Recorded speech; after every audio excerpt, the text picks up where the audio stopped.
കേക്കണോ പ്രിയ കൂട്ടരെ അവൾ കൊഞ്ചി പറഞ്ഞ കഥ, അവൾ കൊഞ്ചി കൊഞ്ചി പറഞ്ഞ കഥ.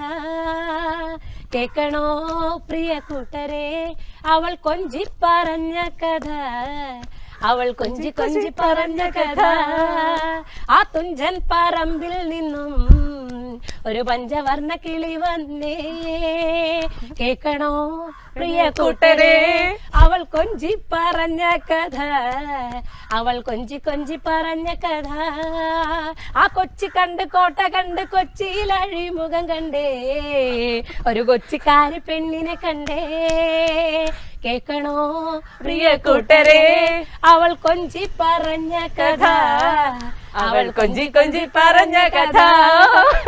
എന്റെ കൂടെ എനിക്ക് മറ്റൊരു ജോലിയുമായിരിക്കുന്ന കൂട്ടുകാരെ.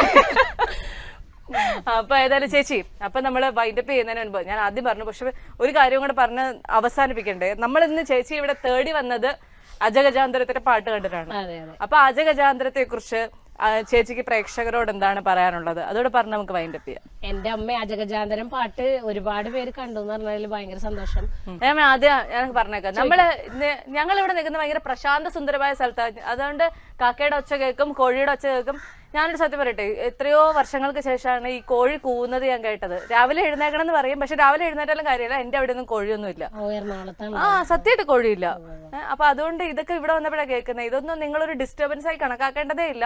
ഒരു ഗ്രാമീണ ഭംഗിയും ഗ്രാമീണ നൈർമല്യവും ഒക്കെ ആയിട്ട് വിചാരിച്ചാൽ മതി അല്ലേ? തീർച്ചയായും. എന്റെ വീട് ഒരു മലഞ്ചെരുവിലാണ് കേട്ടാ. അപ്പൊ ഈ മലയുടെ താഴെ താമസിക്കുന്ന ആൾക്കാരായതുകൊണ്ട് ഈ വക ശബ്ദങ്ങളില്ലാതെ നമുക്കൊരു ദിവസം പോലും കഴിച്ചു കൂട്ടാൻ പറ്റില്ല എന്നുള്ളതാണ്. അപ്പൊ ഞാൻ പെരുമ്പിലാവിലാണ് ഇപ്പൊ സ്ഥിരമായിട്ട് താമസിക്കണത്. പെരുമ്പിലാവ് കുന്നംകുളത്താണ്, മനേട്ടന്റെ വീട് അവിടെയാണ്. അപ്പൊ അവിടെ പറഞ്ഞ പോലെ ടൗൺ ആണ്, വണ്ടികളുടെ ശബ്ദമാണ് നമ്മൾ കൂടുതലായിട്ട് കേൾക്കുക. പക്ഷെ ഈ പ്രശാന്ത സുന്ദരത നമ്മള് ഇവിടേക്ക് തന്നെ ചാലക്കുടിക്ക് വരണം, ചാലക്കുടിയിലുള്ളത്. അപ്പൊ ഏതായാലും അജഗജാന്തരത്തെ കുറിച്ച് ചേച്ചിയുടെ പ്രതീക്ഷകൾ എന്തൊക്കെയാണ്? ചേച്ചിക്ക് അതിലേക്ക് അവസരം തന്നവർക്ക് എന്താ പറയാനുള്ളത്? അയ്യോ, അത് ഈ പാട്ട് ജസ്റ്റിൻ, ഞാൻ പറഞ്ഞു നേരത്തെ പറഞ്ഞിട്ടുണ്ടായി, ജസ്റ്റിൻ ഇങ്ങനെ പറയാണ് വിളിച്ചിട്ട് പാട്ട് നമുക്ക് ചെയ്യണം. അപ്പൊ എനിക്ക് വരികൾ എടുക്കാതെ ചെയ്യാൻ പറ്റില്ല എന്ന് ഞാൻ ചെയ്യണമായിട്ട് തന്നെ പറഞ്ഞു. കാരണം വരികൾ ഇതല്ലാന്ന് എനിക്ക് അറിയായിരുന്നു.